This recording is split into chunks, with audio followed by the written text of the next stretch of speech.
Good evening, Rob. How are you doing? I'm doing just fine, Dr. Ping. Thank you. Oh, great, great. So it's nice to, well, meet you. Even though it's virtual, but still we get to see each other. Yes. Uh-huh. Right. And well, first of all, do you have any children in the school district? My children took classes part-time. My Okay. oldest, my wife and I, Sarah, we have 5 children. Mhm. The oldest one is 31 and the youngest one is 19. Oh, okay. So I waited because we homeschooled, Mhm. even though we lived only a few miles away from, a few blocks away from the school. Once they got into high school age, we let them take part-time classes, and the school was kind to us and allowed us to Okay. do that. Right. Music classes, maybe a language class, a physics class, something like that. Okay. So they're all gone, which is part of my plan. I wanted to make sure my children were safe and that Big Brother wasn't going to come and try to influence or try to threaten me by taking my children away. Oh, wow. Okay. Yeah, So now it's safe definitely. to run. Definitely, definitely. So what made you decide to run for the school board? Well, that's a good question.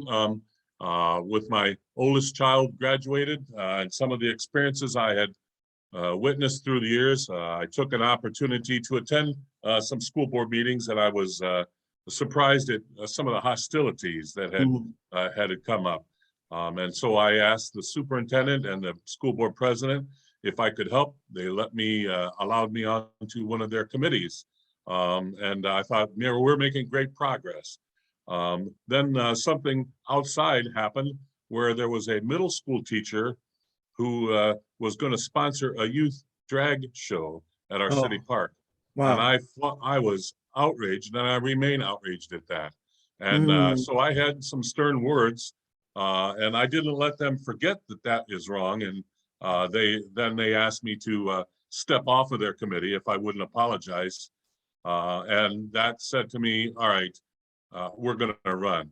And so here we are. oh, wow. Okay. I think that was on the news, right, about that incident. That's correct. It Right. was. Yeah. I mean, what kind of, way anger me is that they are pushing that kind of ideologies to young people. Yes.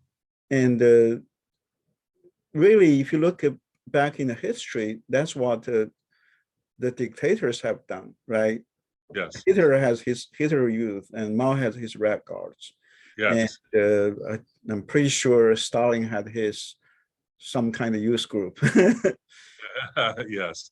Yeah, I know. Well, and that's really where we're at, Doctor. I mean, the church, as I've addressed the school board several times, the church is at a crossroads.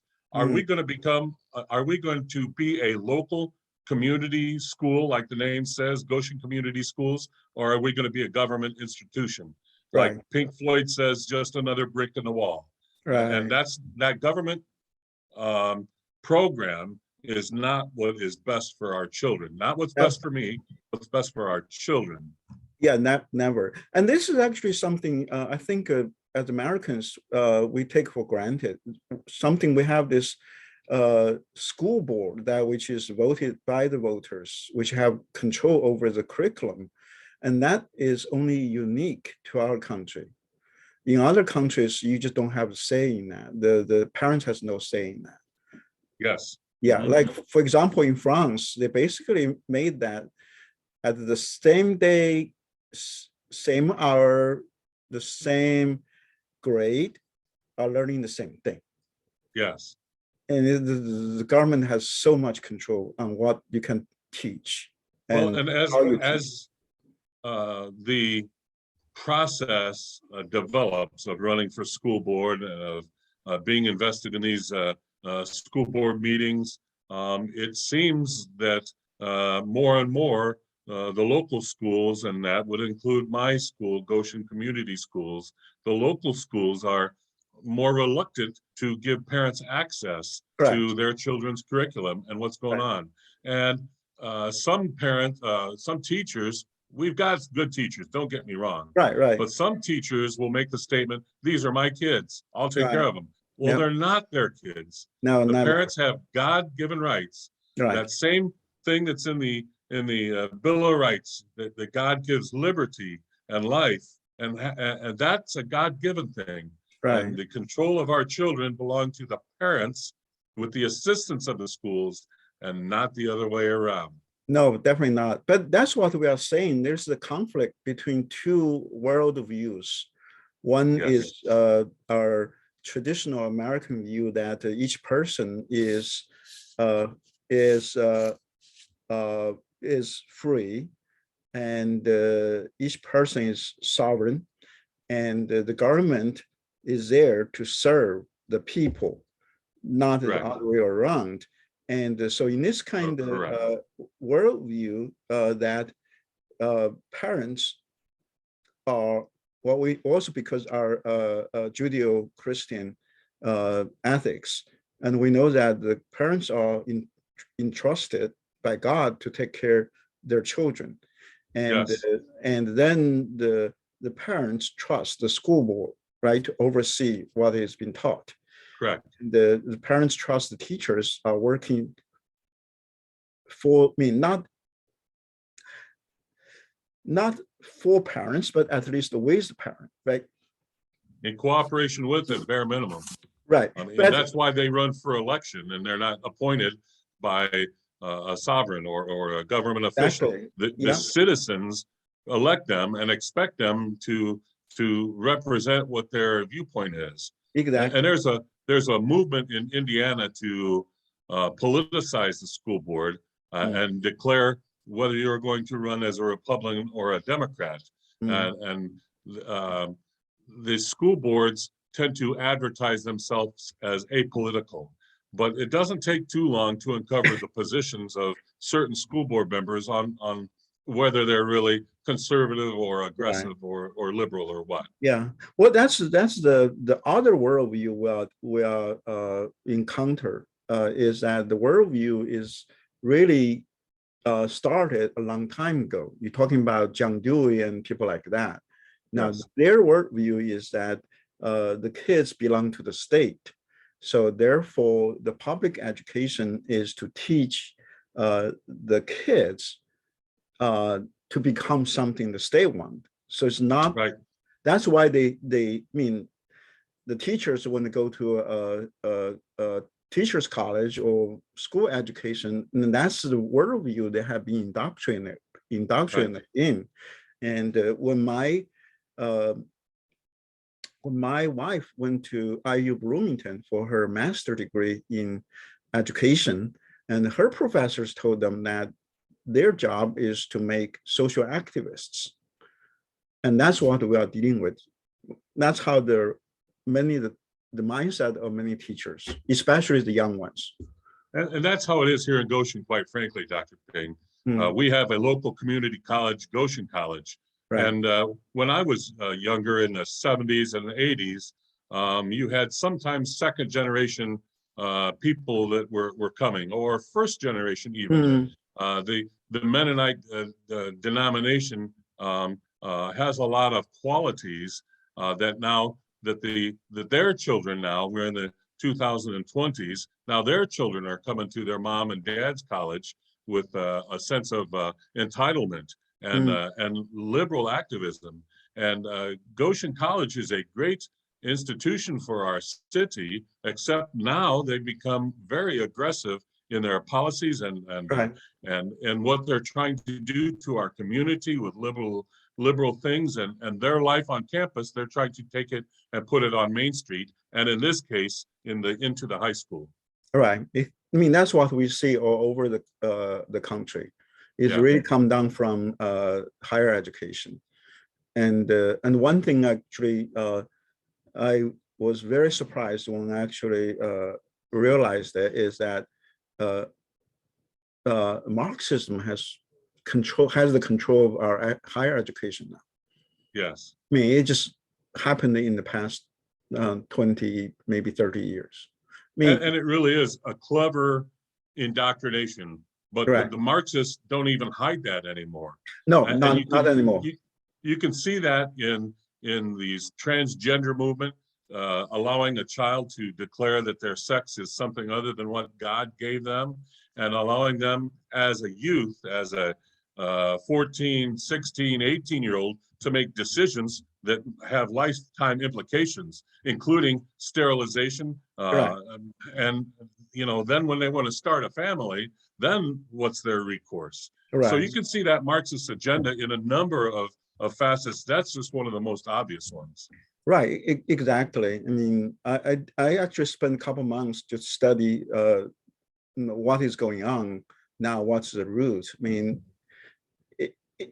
mean, they are, like you said, they don't even bother to hide it. So you can easily find out based on their publication, their books and articles. You can trace back. It's all the way back to Antonio Gramsci, the Italian communist, and Yes. who's the godfather of cultural Marxism. Basically, that's in the 30s, and they already have a blueprint. The blueprint is to infiltrate and to control family, religion, media, education, and the law. Yes. And now they are pretty much there. So now you can see that you can push big push from the higher education downwards towards all the K-12 schools. And it doesn't take a long stretch to see that it really is a battle on the family, and that battle really is good versus evil. And I don't want to make things up and Right. and exaggerations like I'm a mercenary or something Right. like that. However, allowing children to use pronouns and some of this sexual orientation that they give to the students under the name of education. Right. It's outrageous, and it's harmful to the child, and it's largely without parental permission or knowledge. Well, they actually do it in spite of parents' objections. Yes. Because they see that's their, in a way, they see that, not all the teachers, but you have some very activist teachers. They see that as their responsibility to change, basically to take the kids away from their parents. Right. And turn them into something different. Right. And our culture is set up with that too. Now largely due to the state of our economy or the philosophy, now largely it's a two-parent income, meaning that both parents have to work. Right. So the schools are right there to offer nutrition, breakfast, and lunch, and now expand after-school programs, which on the surface are good, but they can be misused and misapplied so easily. Right. So that your child goes away in the morning to school and then comes home and you kiss them goodnight and they go to bed. Where's the parental ability to nurture and raise families? No, well, if you look at the history, that's what all the communists did. Like when the Bushwick, I think it's Brunswick's, the Russian, the Russian communists, when they took power, that's the first thing they do. This is a government state-run education. Yes. And basically both parents work and the kids is being taken care of by the state. And same thing in China. Like I remember when I was growing up, all the parents are working. The kids basically just from kindergarten and even like before kindergarten. So it's basically the government is kind of taking care of us. So we really don't have much interactions or connections with our parents. Well, and it's just a short 100 years ago when Mexico, our neighbors, when they declared religious freedom to be illegal according to their constitution. And there was great persecutions. At one point, with regard to the persecutions, the Secretary of Energy at that time took a trip by rail car to Mexico to on the ruse of working out an oil deal. And he was astounded to see all the Mexican people that were hanging from the telephone poles. Oh, And wow. that's what's coming to us if Mm. we don't grab a hold of our nation, our society. We're not after some sort of revolution that handcuffs. We're the exact opposite. We want the chains freed so that Right. we can live our lives as Americans, as US citizens, with Exactly. not our liberties, with the Right. God-given liberties that Right. he gave us. Yeah. Right. But that's something we are fighting against, is this Yes, doctor. it really, I mean, we know as Christians there's a spiritual battle because Yes. Satan wants to enslave us, right? And I mean, he's at least in the past couple hundred years, his often used tactic is to use government to control everything. Yes. Yeah, to have a totalitarian government. And there is something what's very concerning now is because our young people are get so used to it, so used to that the government is taking care of you. And that is very dangerous. It is. It is. Start, yeah. The government, as I think you and I both understand, is there to protect and enrich the lives of their citizens, not to take over, you know. No. And to have these types of national or state influences. I'm thinking of the National Education Association or the Indiana State Teachers Association that wants to come down and rule us at the local level. There's a solidarity, subsidiarity is the word I'm trying to think of. Subsidiarity. We don't need the government to tell us what kind of fire truck we're going to get, just like we don't need the government to tell us what we should use for curriculum or how we should raise our children, because as you've already stated, we're not just little puppets of Big Brother or of somebody's agenda. And every 4 years, you know, we can't say that this now agenda is going to change, and that's not the role of government. No. The role of government is to protect and enrich the lives of its citizens. Right. And also just get away from, you know, from our life, our daily lives. I mean, yes. Let us take care of ourselves. Right, but, you are. Yeah, yes. But I think a lot, I mean, of course, there is something, because our education, the kids now don't learn the real history.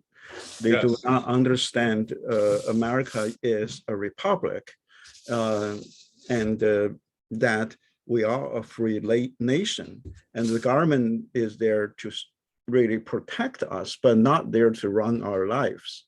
That's correct. Right, but now people get used to. I mean, you understand. We all understand that starting to, you know, using schools, right? Basically, give you free lunch or free breakfast. I mean, first always free lunch, and then free breakfast, and eventually the school will take care of everything. Yeah, but that's just the beginning. That basically is the road to serfdom, right? Right. We are actually getting onto that road now, and a lot of people, especially people, the young people, they do not understand that if you give the power for any government to do good, the government will abuse it to do bad. Right. And we see that now. The mask mandate, the vaccine mandate, right? That's right. We have practically half the country are okay. I think that's the right thing to do. The government mandate. Right. And as Americans, we lose that idea of individualism and what's the word? Innovation and being self-reliant. We do what the government says. Just do what you're told, move along, and don't ask questions. And that's not how our country was founded, and that's not the life that we're supposed to live. To just take your hand out and move along. Right. Yeah, I mean, my personal experience, I lived, grew up in China, and that's basically the government runs everything. And then people get used to it. So then people don't even know how to be a free person. Right. They're always looking to government to, to take care of them. And that is just like, once you get there, it's very hard, Right. to have your freedom back. So what we're hoping for with our school board campaign is to enlighten the school board. Sometimes I wonder if they really know what's going on, and maybe they do, and maybe they don't. So I'll give them the pass and say maybe they don't know what's Right. going on, and then expose that and show that. Tomorrow night we're showing the mind polluters Right. in collaboration with Purple for Parents, Right. and that's a great show to expose these fallacies that have invaded our education. And then once they're exposed, then hold them accountable. Are they going Right. to do anything about it? Yep. And not just unanimously pass this resolution or unanimously pass that idea, but to work with the community Right. together. And let's try to stop. In our case, we have a decrease in enrollment. The news just last week said that Indiana was the number 6 in the nation for people moving into Indiana, number Right. 6 of all the states. Mhm. And some of those cities that are leading the way are South Bend and Elkhart. Well, we're right next to them. How can we have such an influx of people and be losing enrollment? I think it's because parents are sick and tired.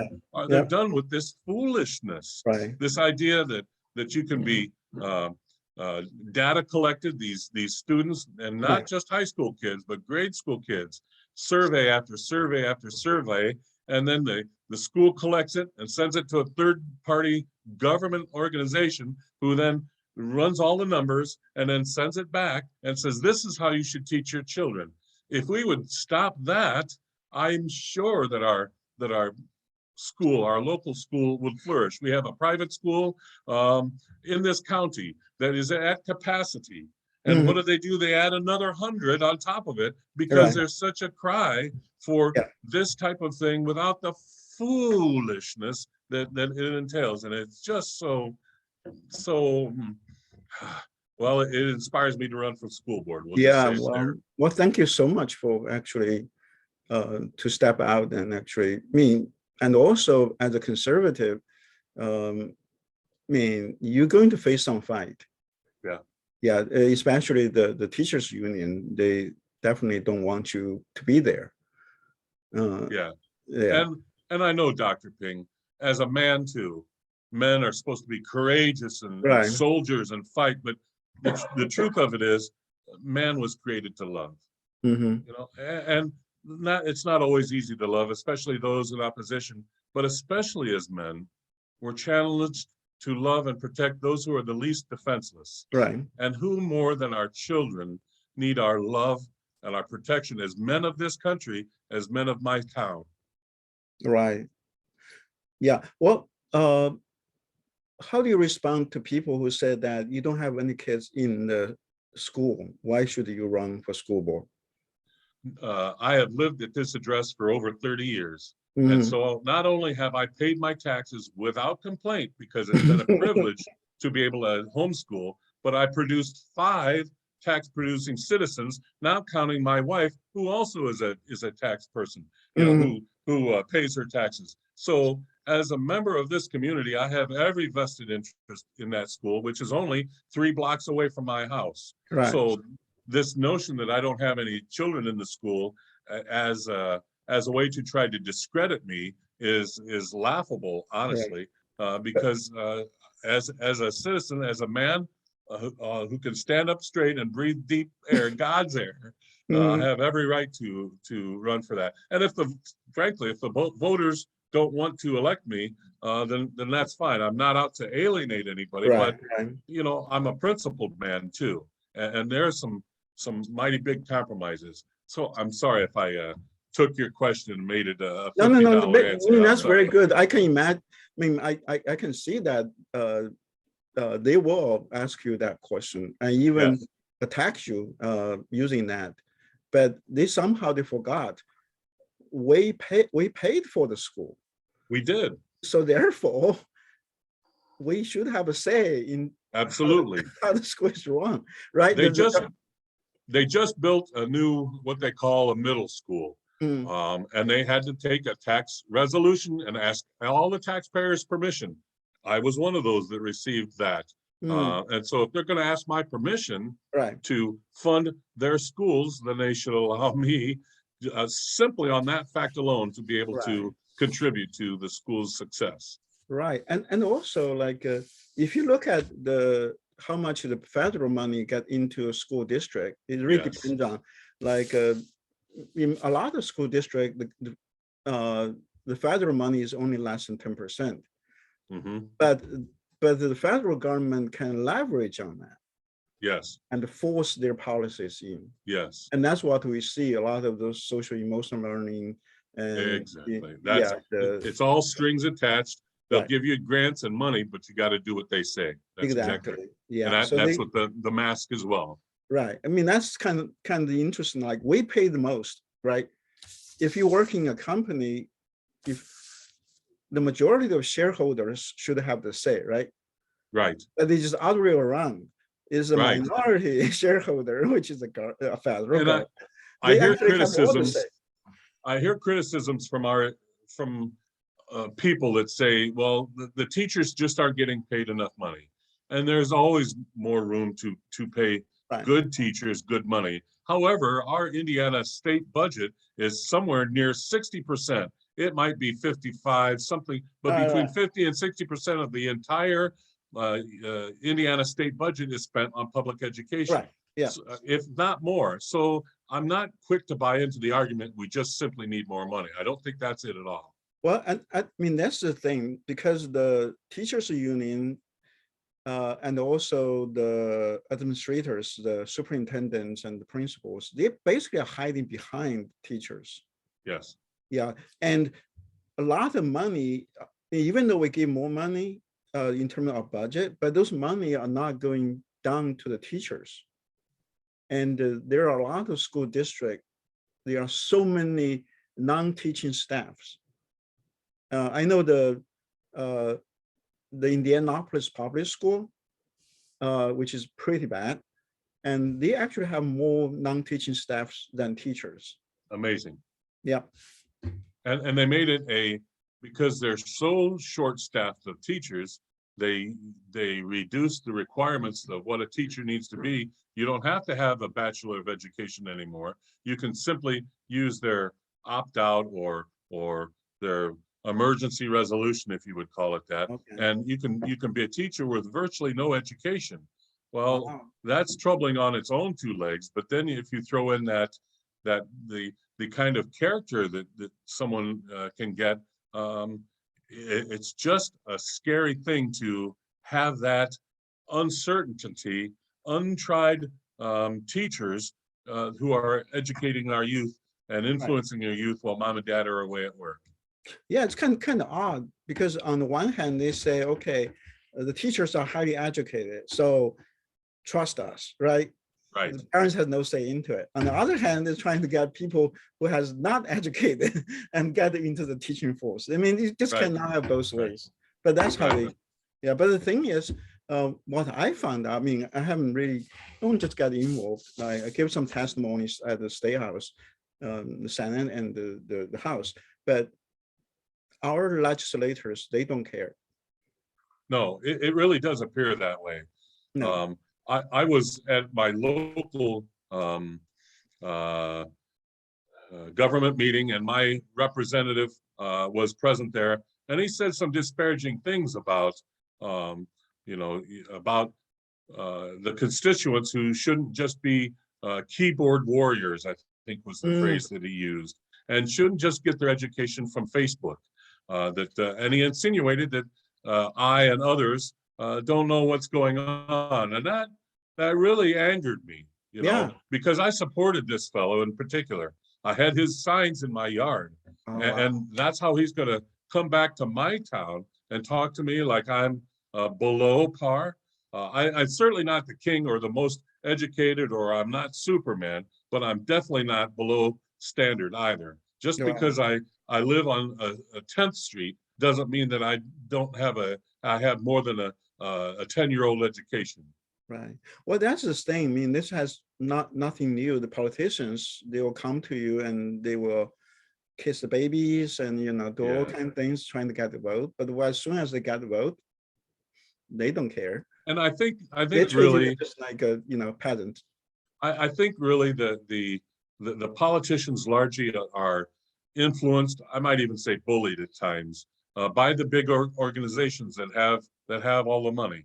Right. When I was at the State House, I talked about that we don't work for Planned Parenthood and we don't work for the LGBTQ agenda. Right. And then with regard to education, we don't work for the NNS State Teachers Association Right. or the librarians. Right. We, in this particular instance, what we were talking about were the obscene materials coming into the schools that are illegal.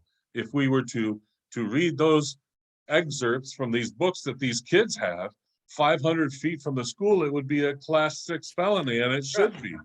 But how can we have this loophole that allows that gross degrading material into our schools with no repercussion? And that's what brought me to Indianapolis recently to testify that those things should be checked. Right. It's for the SB Fixed. 17, right? Yeah, SB 17. Yeah, that is right. correct. Yeah, SB 17, during the hearing, you are not even allowed to read any excerpt from the book. Isn't that ironic? I know.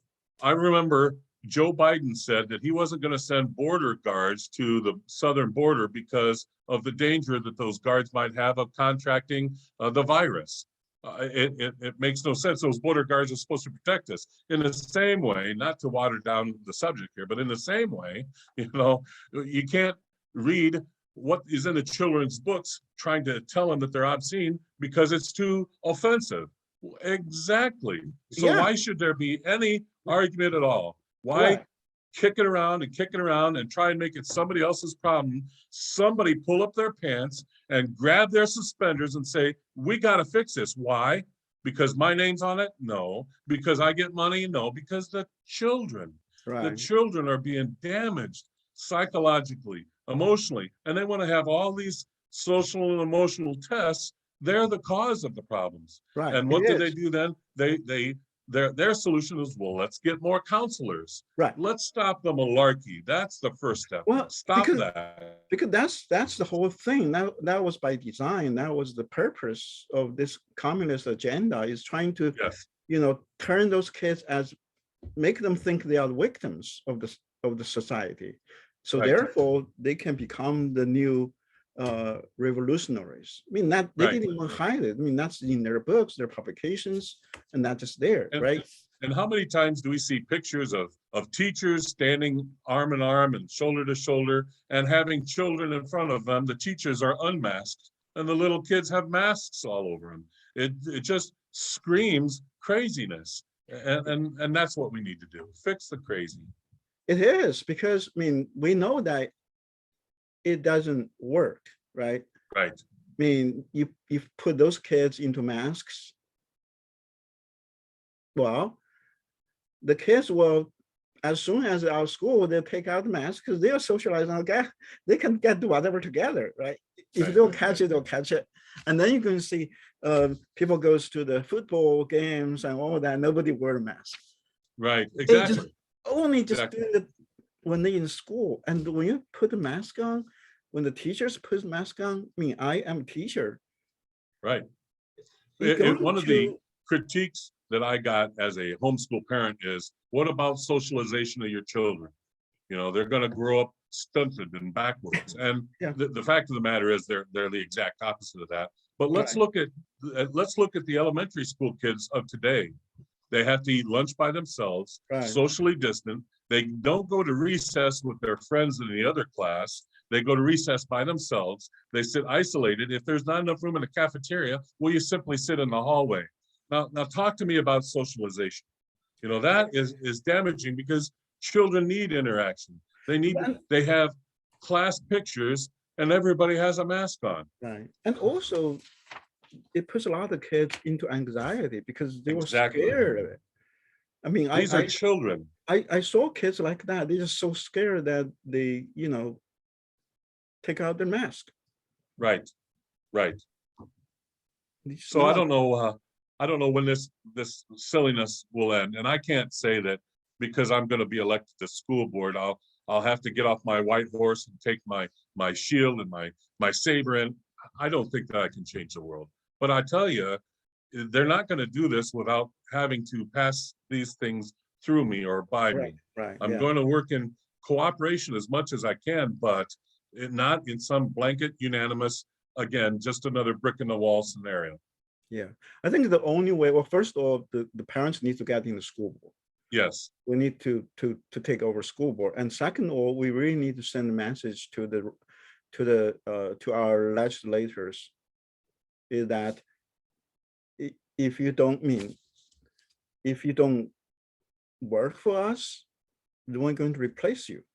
that is correct. Yeah, because a lot of them, especially the Republicans, they just take it for granted. They think, oh, this is a Republican district. I'm a Republican. Once I get my primary, I won the primary, that's done deal, right? Right. We just cannot let it to be like that anymore. The other side declares their evil intentions. And again, I don't mean to be an exaggerator, but No, you're not. it is evil. Right. They acknowledge their evil intentions. And so for the Republicans to compromise and be more worried about collegiality than they are about principle is really a sad state of affairs. Yeah, I was very sad and also angry when the SB 167 Yes. never got out of the committee. Mm-hmm. I mean, you're talking about communism, right? Right. We're talking about all those CRT stuff. I mean, that's basically communism. And I learned go ahead. I learned today that if a child if a child needs to go to counseling and the school has made 2 attempts to notify the parents they're going to send a child to counseling, not outside the school, but within the school, outside of the classroom, that they can do that. And they're arguing in the State House right now that they can do that all without the parents' consent. They can say, we tried twice and there was no feedback. Well, what happens if they send it to the wrong address? You know, how many times a kid brings a note home from school and it doesn't get to mom and dad's hands? You know, the fact that the schools think that they can do this without parental consent is obnoxious, and that the legislators want to debate that. There's just no debate. You can't do these things, take away children and their rights from the parents without at least telling the parents. Right, but that's their mindset. That's correct. That's their mindset. They think they owe. I mean, they actually better equipped to take care of those kids than the parents. I had a principal years ago. She showed a educational movie that really needed parental permission. Oh. And so I was talking to her about that, this principal. And she told me, and I quote, "Really, Rob," she said, "in these and she used the quotes, in these parental situations, really the school knows what's best for the kids, not the parents." Now that was 25 or 30 years ago that she said that to me, and I about dropped my jaw on the ground. And we still have that philosophy, mentality present with us today. Right. Yeah. Like, I mean, for example, the Indiana superintendent, public school superintendents, they had a yearly meeting, right? And yes, I think you also see that there is something on the circulating on Facebook about the test scores, right? There's a huge drop. Like now it's like less than 1/3 of Indiana students from grade 3 through 8, less than 1/3. 1/3. Less than 1/3 are proficient at the grade level. Right, proficient. And so while we're teaching them and coaching them and spending all this time, energy, and money on feelings and how to interact with each other socially so that we're not racist or whatever sort of thing they mean, that would, okay, we could do that if we were graduating at a regular rate. But that's 2/3 of the students graduating who don't know, No, are below average in their scores. but you look at their program, their agenda of that annual meeting, right? Yes, There's nowhere it's about academics. So there is one theme is on social emotional learning. right, The other theme is on diversity, equity, inclusion. right, And then you have the third one, which is how to deal with, basically how to deal with parents. right. And then you have this, I think it's Jim Snap, Brownsburg Public School District. Right. And he was giving a talk. His title is it me or some people have lost their mind? Yeah, That's their mindset. I think yeah, like it's our fault. Yeah, because the concerned parents are starting talking about, they think those parents are opposing public education. I know a family, they're personal friends of mine. They have 9 children. Now, I was bragging about having 5 taxpayers, double that. They have Wow. 9 children, and they are literally in the Brownsburg school district, and they pulled all their children out.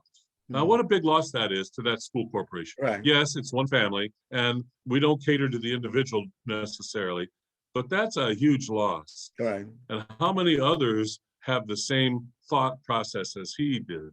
Well, and he did it to right. save his children. Right. I think as more and more parents realize what's going on, you're going to see a lot of people will pull their kids out of public school at public Yes. schools, unless Yes. there is something being done to that. And of course, my children are raised, as we said already, but Yeah. You know, the school corporation and really my town is worth saving. Right. When I raised my family, it was a good place to raise children. Mhm. And sure, my children are safe and I could just go vacation in the Bahamas and let life go on. But some of these kids that are going to interact with my children, Right. my children might marry some of them or Right. might hire some of them. They might be their employees or their bosses. You know, we interact together. There's good in Goshen, and it's worth saving, and it's worth putting forth the effort to fight. Exactly. Yeah.